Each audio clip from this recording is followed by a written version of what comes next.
Ayan, chili powder. Ganito kasarap ang paggawa ng fish. Yan. Ito tayo ng tuna with coconut milk. So, ito yung isa sa mga favorite ng asawa kong niluluto. Gusto-gusto niya talaga yung mga curry, yung mga Thailand food. So, yan. So, lagyan natin turmeric yung fish. Ginger garlic. Ginger garlic paste ito. Ayan. Na ilalagay natin ay lemon juice. Ayan, lemon juice. Then, imimix ko na siya. Done? Ayan, chili powder. Ganito kasarap ang paggawa ng fish. Yan. Ito guys, imimix ko na. Then, imamarinate natin for 15 minutes. Half an hour imamarinate natin. So, imimix ko muna ha.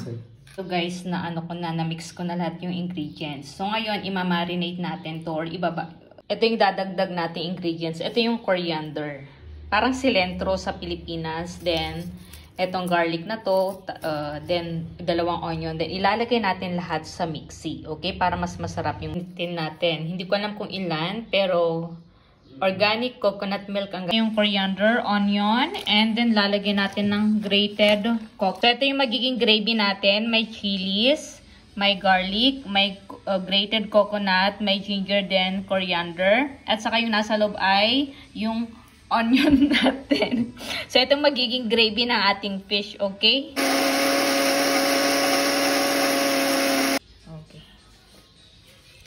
Ay, mustard oil. Mustard oil. Masala kit na ginagamit namin. Ito naman yung mustard seed. Mustard oil, mustard seed. And yung curry leaves, pampalasa din. Yung onion, lalagyan natin siya ng onion pampalasa. Mix, mix, mix. Put salt also. So, ayan, it takes time para maluto yung mga ingredients. The onion, curry pata.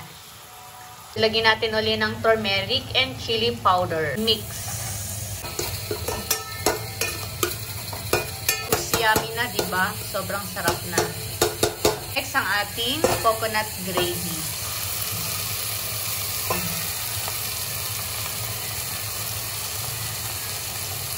Okay. Mix, mix, mix.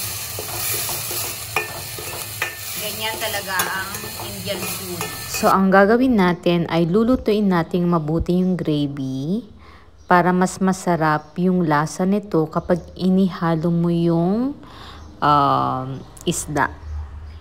Mas matagal na pagluto, mas masarap. Tapos na akong maligo, yung curry ay niluluto pa. Talagang ganun magluto yung asawa ko, matagal lalo na yung masala or gravy, matagal niyang niluluto para daw mas malasa.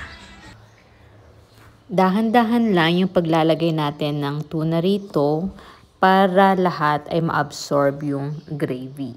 Ayan, sa akin yung head kasi gusto ko lagi yung mga ulo ng isda pag kinakain. Other fish head. Yan ang ulamin ko, fish head. Dahil, so lulutuin natin ng 10 minutes itong fish na to para ma-absorb niya talaga yung gravy. Mix it gently. Gently. O, yan, diba? Looks yummy. Nagbabubbles na siya. Malapit na, malapit na. Last kulo na lang ay malulutan na ang aming fish curry. Okay, ito naman guys yung aking rice. Niluto ko siya sa pressure cooker. Ganito sila magluto dito. Ito na yung aking rice. Napakadami. Pero ito na good for 3 days na. So, ganito na yung fish. Mas marami talaga siyang gravy. Mas gusto nilang kumain ng ganyan. Ito. Enjoying? Okay. So, kakain na ako. Ang init. Sarap. Malasa. Kain. It's so good. Sobrang lasa ng gravy niya. So, try nyo guys.